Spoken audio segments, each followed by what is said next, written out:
সিরাজগঞ্জের সদানন্দপুর স্টেশনে silk city express ট্রেনের একটি বগি লাইনচ্যুত হয়েছে। এতে ঢাকার সাথে উত্তরাঞ্চলে ট্রেন চলাচল বন্ধ রয়েছে। আরও জানাতে যুক্ত হচ্ছেন সহকর্মী খালিদ হৃদয়। সরাসরি চলে যাচ্ছি তার কাছে। খালিদ, উদ্ধার কাজ কি শুরু হয়েছে কিনা, কি অবস্থা, সার্বিক পরিস্থিতি জানাবেন। রাজশাহী থেকে ছেড়ে আসা যে সিল্ক সিটি ট্রেনটি রয়েছে সেটি কিন্তু রাজশাহী থেকে আজকে সকাল 7:45 কিন্তু রাজশাহী থেকে ছেড়ে আসে এবং এই সিরাজগঞ্জের যে সদানন্দপুর স্টেশন রয়েছে, যমুনা সেতুর পূর্ববর্তী যে স্টেশনটি রয়েছে সেই স্টেশনে কিন্তু ঠিক 10:45 এসে পৌঁছানো মাত্র কিন্তু সিল্ক সিটি ট্রেনের যে নম্বর বগি যেটি রয়েছে সেই বগিটি কিন্তু লাইনচ্যুত হয় এবং সেটি কিন্তু আমি যদি দেখানোর চেষ্টা করি যে বেশ ভালোভাবেই যে চাকার যে যন্ত্রাংশগুলো আছে সেটি কিন্তু এই লাইনচ্যুত হয়ে যায়, যার ফলে যে ট্রেনটি রয়েছে সেই ট্রেনটি কিন্তু তৎক্ষণাৎ থেমে যায়। যদিও এখন পর্যন্ত আসলে কোনো হতাহতের খবর আমরা পাইনি এবং হচ্ছে এই ট্রেনটি কিন্তু এই স্টেশন এই পার্শ্ববর্তী অঞ্চলে আছে এবং সর্বশেষ যতটুকু আমরা কথা বলে জানতে পেরেছি যে রেলের যে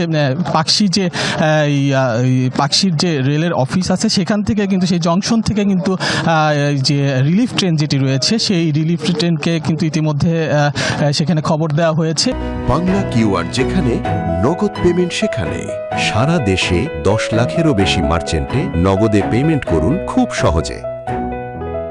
এবং সেখান থেকে কিন্তু আমরা যতটুকু জানতে পেরেছি যে সেই রিলিফ ট্রেনটি কিন্তু ইতিমধ্যে রওনা হয়েছে এবং যে সেই রিলিফ ট্রেন আসার পরেই কিন্তু তারা আসলে মূলত এই উদ্ধার কাজ পরিচালনা করবে যতটুকু আমরা জানতে পেরেছি। তো আসলে এই ট্রেনটি লাইনচ্যুত হওয়ার ফলে কিন্তু উত্তর এবং দক্ষিণাঞ্চলের সাথে যে রেল যোগাযোগ রয়েছে ঢাকার সাথে, সেই রেল যোগাযোগ কিন্তু এখন বন্ধ রয়েছে, যার ফলে কিন্তু এই ট্রেনে এবং অন্যান্য রেলে যারা যে সমস্ত যাত্রী সাধারণ রয়েছে তারা কিন্তু আসলে তাদের যাতায়াত কিন্তু বিঘ্ন হয়েছে। অনেকে আসলে অপেক্ষা করছেন এবং আমরা যেটা দেখতে পেরেছি যে অনেকেই কিন্তু আসলে বিকল্প যে রাস্তা বা সড়ক পথে বা অন্যান্য পথে কিন্তু তারা আসলে ইতিমধ্যে রওনা হয়েছেন এবং অনেকে আসলে অপেক্ষা করছেন যে কখন ট্রেনটি আসলে পরিপূর্ণভাবে ঠিক হবে এবং তারা যাত্রা করবেন। তো সেক্ষেত্রে বলা যায় যে যারা সাধারণ যাত্রী রয়েছেন তারা কিন্তু আসলে ভোগান্তির মধ্যে পড়েছেন।